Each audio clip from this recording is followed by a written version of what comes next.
میں آپ کا میزبان سید اجمل گردزی ہر بہر صداقت پروگرام کے ساتھ آپ کی خدمت میں حاضر ہوں۔ اس وقت ہم موجود ہیں اسٹوڈیو بریکنگ نیوز لائیو میں، اور ہمارے ساتھ جو ایک باغ کی قدور شخصیتیں تعلیمی خدمات کے حساب سے اگر انہیں گنا جائے تو ان گنت خدمات ہیں جناب خالد کھوکر صاحب جو کہ پرنسپل ہیں اسپرنگ فیلڈ چلڈرن اکیڈمی اور کالج باغ کے، اس وقت ہمارے ساتھ موجود ہیں۔ ہم ان کی طرف جاتے ہیں اور ان سے پہلا کوشچن کرتے ہیں۔ سر آپ بتائیے کہ آپ نے اپنے ادارے کا آغاز کب کیا؟ بسم اللہ الرحمن الرحیم۔ سب سے پہلے تو آپ کا شکریہ کہ آپ نے مجھے یہ موقع فراہم کیا۔ Spring field school and college کا آغاز اسپرنگ فیلڈ چلڈرن اکیڈمی کے نام سے 1984 میں ہوا تھا، اور اس کے بعد 1990 میں اس کو مڈل کا درجہ دیا گیا۔ 1997 میں یہ ہائی کا درجہ پایا، اور اس کے بعد 2000 میں یہ انٹرمیڈیٹ کالج کے درجے پہ بتدریج اس نے ترقی کی ہے، اور یہ باغ کا سینئر ترین تعلیمی ادارہ ہے پرائیویٹ سیکٹر میں۔ اور اس کے بعد اس وقت آزاد کشمیر میں پرائیویٹ تعلیمی اداروں کا اتنا زیادہ رجحان اور ٹرینڈ نہیں تھا، لیکن الحمدللہ کہ اسپرنگ فیلڈ نے اپنی کوالٹی ایجوکیشن کو آگے بڑھاتے ہوئے پرائیویٹ سیکٹر کو ایک بہت بڑا سہارا فراہم کیا، اور اس کا ایک اچھا چہرہ جو ہے وہ حکومت کے سامنے اور عوام کے سامنے لایا، کوالٹی ایجوکیشن کو فروغ دیا۔ اور پہلی ہی کلاس جو 1997 میں میٹرک کلاس بورڈ میں اپیئر ہوئی تو ہم نے میٹرک کی سیکنڈ پوزیشن حاصل کی۔ تو یوں ایک اعتماد لوگوں کا ون کرنے میں ہم کامیاب رہے، اور اس کے بعد پھر متعدد مرتبہ جو ہے وہ میٹرک اور ایف ایس سی میں آج تک ہم پوزیشن لینے میں کامیاب رہے ہیں۔ الحمدللہ میں یہ کہہ سکتا ہوں کہ اس وقت ہزاروں کی تعداد میں طلباء و طالبات فارغ التحصیل ہیں، جن میں 22 ڈاکٹر ہیں، 35 انجینئر ہیں، 3 CSS آفیسرز ہیں، سول آفیسرز ہیں، 22 آرمی کمیشن آفیسرز ہیں، اور اس طرح سے زندگی کے ہر شعبے میں جو ہے وہ ایک بڑی تعداد موجود ہے۔ تو الحمدللہ اس وقت ہم نے 1 بجے سے اس کا آغاز کیا تھا، اور آج 1400 طلباء و طالبات اس اسکول اور کالج میں زیر تعلیم ہے۔ ماشاءاللہ سر، یہ تو ایک بڑی کامیابی، اور جس طرح سے آپ بتا رہے تھے انتہائی مسرت محسوس ہوئی کہ اتنی زیادہ پرائیویٹ سیکٹرز کے اندر آپ نے خدمات سر انجام دی۔ سر میرا نیکسٹ کوشچن ہے، چونکہ ہر سال آپ کی ریت ہم دیکھتے بھی ہیں اور پروگرامات میں آتے بھی ہیں، ہر سال یہ ہوتا تھا کہ آپ کے اسکول کی پوزیشن ٹاپ پوزیشنز ہوتی تھی، اور A+ گریڈ میں، اور میکسیمم اوریج 99% اور 100%، 98 سے بلو کبھی ہم نے نہیں دیکھی۔ تو سر اس دفعہ آپ کے ادارے کا رزلٹ کیا رہا؟ اس دفعہ ہم نے FSC میں بورڈ کی 14ویں پوزیشن حاصل کی، اور ضلع باغ میں اور کسی ادارے کی پوزیشن نہیں تھی، وہ صرف اسپرنگ فیلڈ کالج کی تھی۔ میٹرک میں ہمارے 65 جو ہے وہ A+ گریڈ اور A گریڈ رہے، اور بورڈ کی پوزیشن اس وقت جو ہے وہ 5 نمبروں سے ہماری جو ہے وہ مس ہوئی، لیکن جو رزلٹ کی ایکسیلنس ہے اور جو اس کا میرٹ ہے وہ الحمدللہ بہت قابل تعریف ہے۔ 65 ہمارے A+ گریڈ اور A گریڈ میں ہیں، اور جو ہائیسٹ مارکس ہیں وہ 1065 ہیں، اور اس کے بعد جو ہے ایک نمبروں کے گیپ سے 1000 سے اوپر ہمارے 14 طلباء طالبات ہیں۔ یقیناً ایک بڑی کامیابی ہے سر، اور بڑی خوش قسمتی کی بات ہے باغ والوں کے لیے، اور آپ اپریشیٹیبل ہیں۔ میں اپنے ادارے کی طرف سے آپ کو اپریشیٹ کرتا ہوں، ان والدین کی طرف سے، چونکہ وہ دیکھ رہے ہوں گے، ان کی طرف سے آپ کو اپریشیٹ کر رہا ہوں 12 سٹیزن۔ اور نیکسٹ سوال سر، جو بہت امپورٹنٹ سوال ہے میرا اس وقت کووڈ-19 کے حوالے سے، جو اس وقت پوری ورلڈ میں اور بالعموم اور بالخصوص جو ہمارا آزاد کشمیر اور پاکستان کا جو خطہ تھا، اس کے اندر 6 ماہ تعلیمی اداروں کا جو ایک تسلسل تھا وہ معطل رہا، اور اس کے بعد اب میرے خیال میں 1 اگست سے آپ کی پرائمری 1 ستمبر سے آپ کی جو پرائمری کلاسز ہیں 15 سے پرائمری ہوئی ہیں، تو اس حوالے سے آپ یہ بتائیں کہ یہ جو 6 ماہ کا عرصہ تھا وہ آپ کا کیسا گزرا، اس میں آپ نے کیا مشکلات محسوس کی، اور اسپیشلی ایک چیز جو اس وقت چونکہ آپ اپیسکا کی نمائندگی بھی کر رہے ہیں، وہ کوشچن بھی میں ساتھ کرتا چلوں اور آپ کو سننا چاہ رہے ہیں سب لوگ آپ یہ بتائیں کہ حکومت سے اس وقت آپ کیا مطالبہ کرنا چاہتے ہیں؟ بآسیت مرکزی جنرل سیکرٹری جو ہیں آپ، پرائیویٹ ایسوسیشن آل آزاد کشمیر، آپ حکومت سے کیا مطالبہ کرنا چاہتے ہیں؟ اور جو 6 ماہ کا ٹینیور گزرا اس کے حوالے سے آپ کیا کہتے ہیں؟ یہ جو کووڈ-19 کا 6 ماہ کا عرصہ تھا، یہ ہمارے لیے بہت مشکل ترین دور تھا، اور پرائیویٹ تعلیمی اداروں کی تاریخ میں اتنا مشکل دور اس سے پہلے نہ کبھی آیا اور اللہ کرے نہ اس کے بعد آیا۔ لیکن اس مشکل دور میں حکومت نے بالکل پرائیویٹ تعلیمی اداروں کی طرف دیکھا تک بھی نہیں ہے۔ ہم نے ہر فورم پر یہ آواز بلند کی کہ پرائیویٹ تعلیمی ادارے جو کرائے کی عمارات میں ان کا سسٹم چل رہا ہوتا ہے، ان کے ٹیچرز جو تھوڑی تھوڑی تنخواہیں لیتے ہیں اور پھر ان کی فیس خرچے کا دار و مدار سارا وہ والدین کی طرف سے حاصل ہونے والی فیسوں پہ ہوتا ہے۔ لیکن کووڈ-19 میں والدین بھی مجبور ہو گئے، سوسائٹی کے لوگ بھی مجبور ہو گئے، اور پرائیویٹ تعلیمی ادارے انتہائی قسم پرسی کے عالم میں وہ پڑے رہے۔ حکومت نے زندگی کے ہر مکتبہ فکر کو کسی نہ کسی حد تک سپورٹ کیا، احساس پروگرام کے ذریعے، اور باقی جو ہے وہ قرضوں کی مد میں کچھ لوگوں کو فائدے پہنچے ہیں اور ان کے مسائل حل کرنے کی کوشش کی۔ لیکن اگر نیگلیکٹ کیا تو یہ پرائیویٹ تعلیمی اداروں کا یہ شعبہ تھا، اور ہم مکمل طور پہ ڈپرائیو رہے ہیں حکومتی ہر قسم کی اسسٹنس سے، ہر قسم کی معاونت سے۔ اور اس میں وزیر اعظم نے ہم سے وعدہ بھی کیا تھا اور حکومتی اہلکاران نے کہ وہ پرائیویٹ تعلیمی اداروں کے مسائل کو دیکھیں گے، اور بحیثیت ایپسکا کے ایک مرکزی عہدیدار کی حیثیت سے میں نے ذاتی طور پہ بھی، اور ہماری باغ کی ایپسکا نے، مظفر آباد کی ایپسکا نے، سارے اضلاع کی ایپسکا نے جو ہے وہ اس پہ بڑی جاندار آواز اٹھائی، لیکن حکومت نے صرف وعدے کیے، عملاً کوئی کام نہ کیا، جس کے نتیجے میں پرائیویٹ تعلیمی ادارے انتہائی متاثر ہوئے۔ 6 ماہ سے اساتذہ اکرام جو چونکہ فیسیں جمع نہیں ہوئی ہیں، تو اساتذہ اکرام جو ہے وہ ان کی تنخواہوں کا مسئلہ رہا ہے، اور اب بھی ان کی تنخواہوں کا مسئلہ ہے۔ جتنی بھی فیسیں جو درد دل رکھنے والے والدین تھے وہ ضرور آئے ہیں ادارے میں، لیکن ان کی تعداد جو ہے وہ 10% سے زیادہ نہیں ہے۔ تو 10% لوگوں نے جو فیسیں جمع کروائی ہیں، اس سے ہم نے ان اساتذہ اکرام تک، اپنے اسٹاف تک وہ تھوڑے حصہ جو ہے وہ پہنچایا ہے، اور پھر یوٹیلیٹی بلز اور باقی جو ضروریات تھیں ان کو پورا کرنے کی کوشش کی ہے۔ لیکن افسوس سے یہ کہنا پڑتا ہے کہ جو سب سے اہم شعبہ ہے وہ تعلیم ہی کا ہے، اور ترقی جو ملک ترقی کرتا ہے، کوئی قومیں ترقی کرتی ہیں تو تعلیم ہی کی بنیاد پہ ترقی کرتی ہیں، لیکن ہم نے اس شعبے کو مکمل طور پہ جو ہے وہ ڈپرائیو کیا۔ اس کے مقابلے میں پرائیویٹ اسکولوں کا رد عمل یہ دیکھیں اور ان کا طرز عمل یہ دیکھیں کہ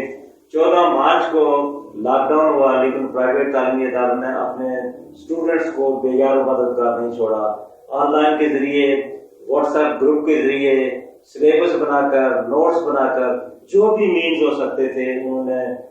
بچوں تک وہ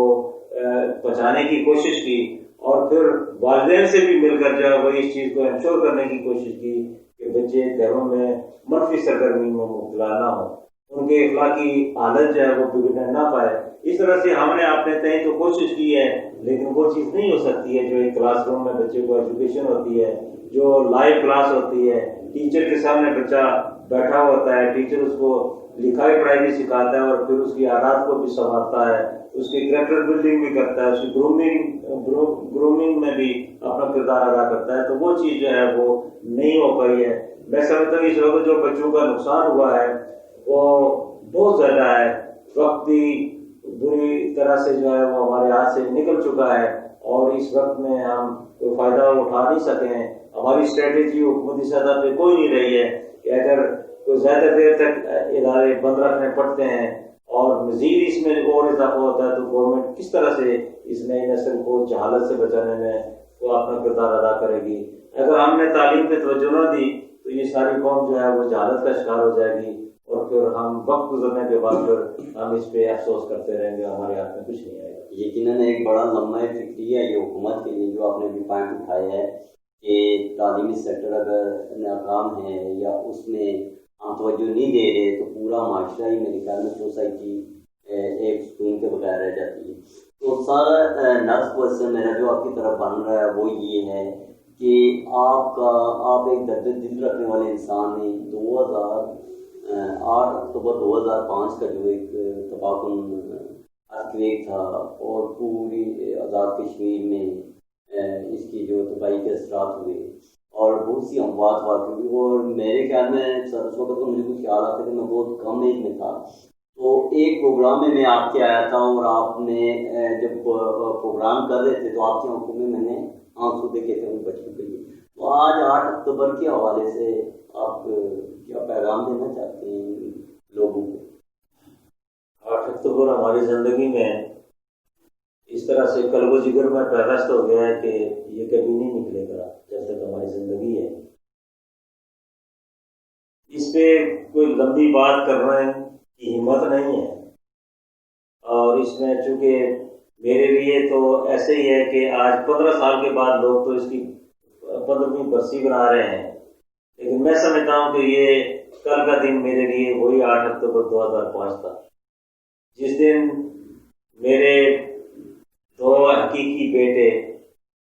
اور میرے 250 سے 350 تک کی جو ہے وہ روحانی اولاد وہ اللہ کو پیاری ہو گئی تھی. اور مجھے وہ سارے بچے، وہ پھول نما وہ سارے بچے میری آنکھوں کے سامنے گھوم رہے ہیں، ان کے سارے چہرے. کوئی تو اپنے اللہ کے یہاں پہنچ چکے تھے اور بعض کے اعضاء جو ہے وہ کٹے ہوئے وہاں تھے، کسی کی ٹانگ نہیں تھی، کسی کا بازو نہیں تھا، اور وہ بریدہ اجسام کے ساتھ جو ہے وہ بکھرے پڑے ہوئے تھے. اس منظر کو میں کبھی نہیں بھول سکتا اپنی زندگی میں. اور آج بھی جب وہ منظر یاد آتا ہے تو ہوش و حواس اڑ جاتے ہیں. اور وہ آپ نے آنسو کا ذکر کیا ہے، تو آج تک کوئی ایسا پروگرام نہیں ہے کہ جس میں مجھے وہ شہداء یاد نہ آتے ہوں اور میری آنکھوں سے آنسو نہ ٹپکتے ہوں. وہ تو ایک زندگی کا ایک روگ بنا ہوا ہے جس میں اللہ ہی ہمیں بھی صبر دے. اور میری دعا ہے کہ اللہ تعالیٰ ان معصوم بچوں کو جنت میں عالی مقام عطا کرے، اور ان کے والدین جو زندہ ہیں یا ان کے لوائقین جو بھی ہیں، اللہ تعالیٰ ان کو بھی صبر عطا کرے اور اس صبر پر اجر عظیم عطا کرے. تو ایک بڑی تعداد جو ہے اس وقت شہید ہوئی ہے. باغ میں بہت بڑی کیجولیٹیز ہوئی ہیں، مظفر آباد میں بہت بڑی کیجولیٹیز ہوئی ہیں، اور زیادہ تعداد جو ہے وہ سکولوں میں بچوں کی وہ اللہ کو پیاری ہوئی ہے. تو ہمارے بھی 2 کیمپسز جو ہے وہ ٹوٹلی ختم ہو گئے تھے، اور اس میں شہداء کی ایک بڑی تعداد تھی. اور ابھی جو ہے وہ شہداء کی تعداد کا ہم ریکارڈ مرتب کر رہے ہیں. اور آپ کی اس چینل کی وساطت سے میں یہ بھی آواز والدین تک پہنچانا چاہتا ہوں کہ اپنے شہید بچوں کے جو اسپرنگ فیلڈ کی دونوں کیمپسز میں جس جماعت میں بھی زیر تعلیم تھے جو شہید ہوئے ہیں، ان کے کوائٹ مجھ تک پہنچائیں تاکہ ہم ایک خوبصورت سی ان شہداء کے یاد کے لیے یادگار جو ہے بنا سکوں، تاکہ آنے والی نسلیں 2005 کے شہداء کے نام پڑھ سکیں اور ان کو یاد کر سکیں. سر چونکہ کوشچنز تو کافی لانگ چلے گئے، جو اس وقت میں سوچ رہا تھا کہ باغ کے اندر ایک 8 اکتوبر کے حوالے سے آپ سے پوچھوں کہ میں آپ کا جو حکومت تک ایک مطالبہ تھا، وہ مطالبہ بطور آپ چونکہ مرکزی جنرل سیکرٹری ہیں جو پرائیویٹ ایسوسیشن ہے اسکولس کی، اس کے تو آپ کے اوپر ذمہ داریاں زیادہ عائد ہیں اور آپ کے کاندھوں پہ زیادہ بوجھ ہے اور اس پر باقی پرائیویٹ اداروں کے. تو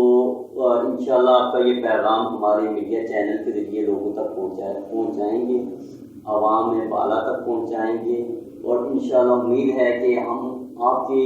حقوقی جنگ لے کے نکلے ہوئے ہیں، اور انشاءاللہ جب تک ہوتا ہے ہم سے یہ انشاءاللہ آپ کے لیے، اس معاشرے کے لیے، اور اس طرح سے یہاں پہ جتنے بھی لوگ ہیں ان کے لیے ہم جانبدارانہ انداز میں ورک کرتے رہیں گے باعث شہر. تو یہ چیز جو میں نے اس وقت سوچی سب سے بڑی جو لمحہ فکریہ ہے ہم لوگوں کے لیے کہ حکومت نے اب تک آپ کی سپورٹ کیوں نہیں. ہم حکومت سے یہ کہنا چاہتے ہیں آپ کے چینل کی وساطت سے کہ یہ ایک بہت بڑی خدمت جو پرائیویٹ تعلیمی ادارے دے رہے ہیں، اس وقت 6 لاکھ طلبہ طالبات ہمارے پرائیویٹ تعلیمی اداروں میں پڑھ رہے ہیں پورے آزادی کے ٹوٹل 6 لاکھ ہیں، اور جس میں 60,000 اساتذہ اکرام جو ہے وہ درس و تدریس سے منسلک ہیں، اور 10,000 جو ہے وہ سپورٹنگ اسٹاف ہے، جن میں آپ کے نائب قاصد ہیں، چوکیدار ہیں، چپراسی ہیں، دوسرے ہیں۔ یہ اتنی بڑی تعداد جو ہے وہ پرائیویٹ تعلیمی اداروں میں سنبھالی ہوئی ہے۔ 6 لاکھ اسٹوڈنٹ کو اگر پرائیویٹ تعلیمی ادارے فارغ کر دیں تو گورنمنٹ کے پاس کوئی ایسا انفراسٹرکچر نہیں ہے، وہ کھڑے نہیں کر سکتے ہیں۔ تو بجائے اس کے کہ ان پرائیویٹ تعلیمی اداروں کی حوصلہ افزائی ہو اور ان حکومت ان کی سرپرستی کرے، ان کی حوصلہ افزائی کرے، بجائے حوصلہ افزائی کے ہمیں شکنجوں میں کسا جا رہا ہے، رجسٹریشن کے نام پر، ایفیلیشن کے نام پر، اور دوسرے فنڈز جو ہے جتنے ہم سے جو ہے وہ وصول کیے جا رہے ہیں، بورڈ وصول کر رہا ہے، نظامت وصول کر رہی ہے، اس طرف کبھی کسی نے دھیان نہیں دیا۔ ہم نے یہ مطالبے کیے تھے کہ یہ جو کووڈ-19 کے نتیجے میں پرائیویٹ تعلیمی ادارے 6 ماہ سے قسم کرسی کی حالت میں ہیں، اور ان کی کیفیت ایسے ہی ہے کہ جیسے کوئی ICU میں مریض وینٹیلیٹر پہ ہوتا ہے، آپ اس سے وہ وینٹیلیٹر ہٹا دیں گے تو اس کی ڈیتھ ہو جائے گی۔ بالکل سیم سچویشن جو ہے وہ پرائیویٹ سیکٹر کی ہے کہ پرائیویٹ سیکٹر کو انہوں نے کوئی سپورٹ نہیں کیا اور ان کو بے یار و مددگار چھوڑ دیا۔ میں مبارکباد پیش کرتا ہوں پرائیویٹ تعلیمی اداروں کے مالکان کو، پرنسپل حضرات کو، کہ اتنے مشکلات کے باوجود انہوں نے اپنے اداروں کو متاثر نہیں کیا، اپنے طلباء طالبات کو متاثر نہیں کیا ہے، اور جو بھی مینز ان سے بن پائے انہوں نے طلباء طالبات کی ایجوکیشن کا سلسلہ جاری رکھا۔ ہم نے حکومت سے یہ مطالبہ کیا کہ اگر آپ کوئی بڑی مدد نہیں کر سکتے تو ہمیں قرض حسنہ دیا جائے اور بلا سود جو ہے وہ کر دیا جائے تاکہ ہم اپنے اساتذہ کی تنخواہیں پوری کر سکیں اور بلڈنگ کے کرائے دے سکیں۔ اس وقت مالک مکانات جتنے بھی ہیں انہوں نے پرائیویٹ تعلیمی اداروں کو نوٹسز جاری کر دیے ہیں کہ آپ ہمارا کرایہ جو ہے وہ دیں ورنہ وہ بلڈنگ خالی کریں۔ اب حکومت کو اس پہ نوٹس لینا چاہیے کہ اگر یہ سارے تعلیمی ادارے جو ہے حکومت اس وقت جو لڑانا چاہتی ہے جو ہمارے مالک مکان بلڈنگز ہیں اور جو اس کے کرایہ دار ہیں، کہ ظاہر ہے کرایہ داروں کے پاس تو پیسے نہیں ہیں، اور مالک مکان جب ان کو خالی کرنے کے لیے کہے گا تو یہاں تصادم امن و امان کا مسئلہ جو ہے وہ پیدا ہونے کا خدشہ ہے۔ اس لیے ہماری حکومت سے یہ اپیل ہے کہ وہ پرائیویٹ تعلیمی اداروں کو بینکوں میں قرض حسنہ دے، بغیر سود کے جو ہے وہ آسان اقساط پہ دے تاکہ ہم آسانی سے ادھر قرض بھی ادا کر سکیں اور اپنی ضروریات کو پورا کر سکیں۔ دوسرا ہمارا مطالبہ یہ ہے کہ پرائیویٹ تعلیمی اداروں میں پڑھنے والے جو ٹیچرز ہیں، جو اساتذہ اکرام ہیں، جب ہر مکتبہ فکر کو 12,000 روپے ملا ہے تو ہمارے پرائیویٹ تعلیمی اداروں کے اساتذہ اکرام کو 12,000 ہی صحیح لیکن یہ ان کا حق ہے کیوں نہیں ملا ہے؟ جب تاجران کو ملا ہے، جب دوسری آرگنائزیشن کو ملا ہے، وکلا کو ملا ہے، باقی جو ہے وہ ملازمین کو ملا ہے تو ان کو بھی ملنا چاہیے۔ گورنمنٹ ملازمین کو تو تنخواہیں ملتی ہیں، پرائیویٹ تعلیمی اداروں کا جو تعلق ہے، جو ان کا جو سلسلہ چلتا ہے وہ ڈائریکٹ والدین کی فیسوں سے ہے، اور والدین کی فیسیں جو ہے وہ ہمیں 10% سے زیادہ وصول نہیں ہوئی ہیں۔ اس لیے ہماری حکومت سے گزارش ہے کہ اتنی بڑی جو ہے وہ خدمات کو فراموش نہ کیا جائے، جہاں پہ کئی ہزار یتیم طلباء طالبات ہمارے پاس مفت تعلیم حاصل کر رہے ہیں، اور باقی بھی جو لوگ ہیں وہ 500 روپیہ فیس ان کی سٹارٹ ہوتی ہے، اور زیادہ سے زیادہ جو ہے وہ ہمارے یہاں 2,000 2,500 3,000 جو ہے نا وہ فیس بعض اداروں کی ہے، 2,000 سے زیادہ جو ہے نا وہ کسی کی جو ہے وہ نہیں بن رہی ہے۔ تو ایسے میں یہ بہت بڑی خدمت ہے، اور اگر یہ سارے پرائیویٹ تعلیمی ادارے بند ہو گئے تو حکومت کے پاس جو ہے کوئی متبادل انتظام نہیں ہے، اتنا انفراسٹرکچر نہیں ہے کہ وہ ان کو سنبھال سکیں۔ اس لیے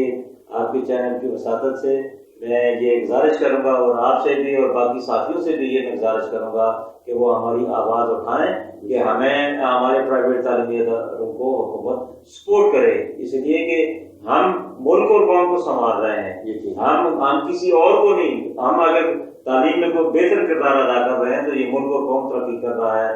اور ایکسیلنس کے اعتبار سے بورڈ کی پہلی 20 پوزیشن میں سے 19 پوزیشن جو ہے وہ ہماری ہوتی ہے، پرائیویٹ تعلیمی اداروں کی ہوتی ہے، تو پھر ان کو کیوں نظر انداز کیا جا رہا ہے؟ جی ناظرین، آپ سن رہے تھے جو پرنسپل ہیں اسپرنگ فیلڈ چلڈرن اکیڈمی اور کالج پاک جناب خالد کھوکھر صاحب کی زبانی جو باتیں ہوئی انہیں آپ نے سنا، اور یقیناً آپ کو ان کی کھری باتیں پسند آئیں گی۔ جاتے جاتے حکومت کو ایک پیغام دیتا چلوں کہ خدا را یہ جس طرح طرح سے پرائیویٹ سیکٹر آپ سے ریکویسٹ کر رہا ہے تو یقیناً آپ ایک ایسی پالیسی مرتب کریں، کیونکہ بڑے بڑے پالیسی ساز بیٹھے ہوئے ہیں اسمبلیوں کے اندر، وہ ایسی پالیسی مرتب کریں کہ ایجوکیشن سیکٹر جو بیسک ڈھانچہ ہمارے ملک کے اندر اس کو مضبوط بنایا جائے۔ تو دیجیے اب اپنے میزبان اجمل گردیزی کو اجازت، اللہ نگہبان۔